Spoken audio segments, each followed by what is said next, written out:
Afternoon, কেমন আছো তোমরা সবাই? আশা করি ভালো আছো, আর আমি ভীষণ ভালো আছি। তো আমরা রেডি হয়ে নিয়েছি। তো একটু সাউন্ড হচ্ছে কারণ ওই পাশে একটা গাছ কাটছে, তো ওই জন্য শোনা যাচ্ছে না। তো যাই হোক, আমি দেখো শাড়িটা পরে নিয়েছি, এখন খালি একটু মেকআপ করব, হালকা মেকআপ দেবো একটু। যাব আজকে আমার ভাইয়ের বউয়ের স্বাদ, মানে আমার মেজো কাকুর বৌমার স্বাদ আজকে, তো সেখানে যাব মসলন্দপুর। তো চলো যাওয়া যাক, রেডি হয়ে তারপর তোমাদের সাথে আবার কথা বলবো। তো চলো বন্ধুরা,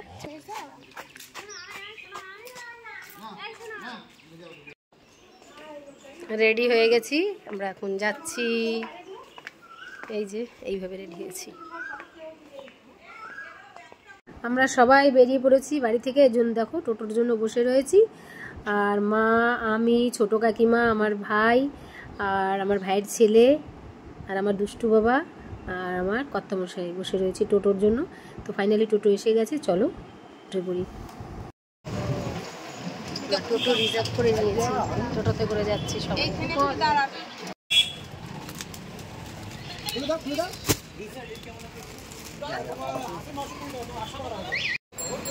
নিয়ে নিলাম শাড়ি। তো ফাইনালি চলে এসেছি।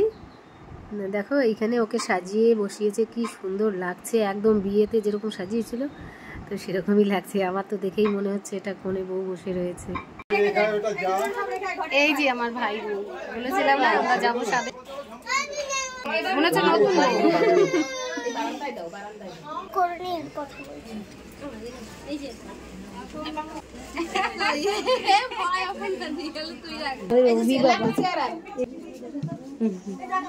তো এই দেখো এই লাল শাড়ি পরাটা, এই যে আমার সেজো কাকিমা, আর ওই যে সেজো কাকু, আর এই ঘরের মধ্যে বসে রয়েছে আমার মা। এই যে চেয়ারে প্রথমেই খাটে বসে রয়েছে মেজো কাকিমা। আর ভালো আছো মামি?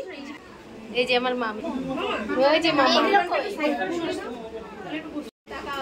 মামা তাকাও, মেজো কাকিমা ইস বসে রয়েছে একেবারে কর্তার পাশে।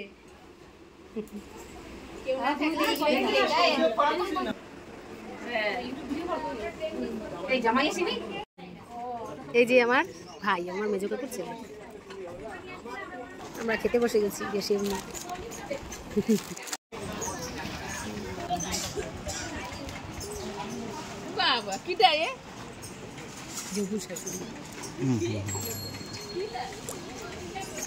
মামিরা মোটা হয়ে গেছে, মোটা হয়ে গেছে। তো আমাদের ভাত চলে এসছে, আর আছে সঙ্গে একটা লেবু, কারণ গরমের সময় লেবু পাতে না থাকলে খাওয়াটাই অসম্পূর্ণ মনে হয়। আর আছে চিপস, আলুর চিপস। তো আমরা দুজনে এক টেবিলে বসেছি, সানা সামনে বসেছে, আর কাকিমা, মা, ভাই ওরা সবাই পাশের টেবিলে বসছে। আর এদিকে পটলের দোলমা চলে এসছে চিংড়ি দিয়ে, তো একটু ঝাল ঝাল লাগছে আমার সানাকে, ওই জন্য ও আর কিছু খেতে চাইছে না। আর এদিকে চলে এসেছে তারপরে কাতলা মাছের কালিয়া।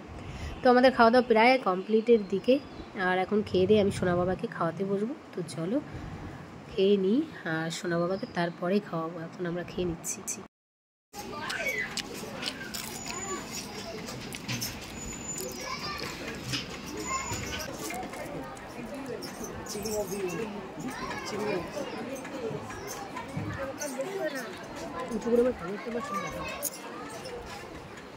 চাটনি,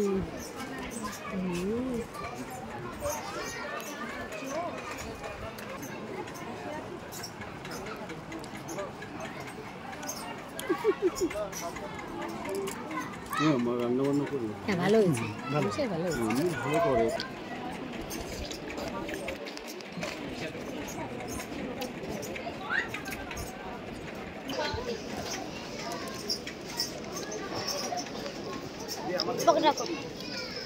আমাদের খাওয়া দাওয়া কমপ্লিট, পরিষ্কার।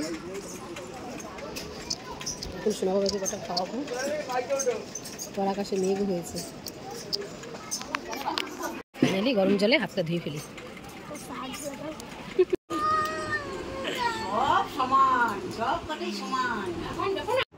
তো সোনা বাবাকে কটা খাইয়ে নিই, ও তো মোটেই খেতে চাইছে না।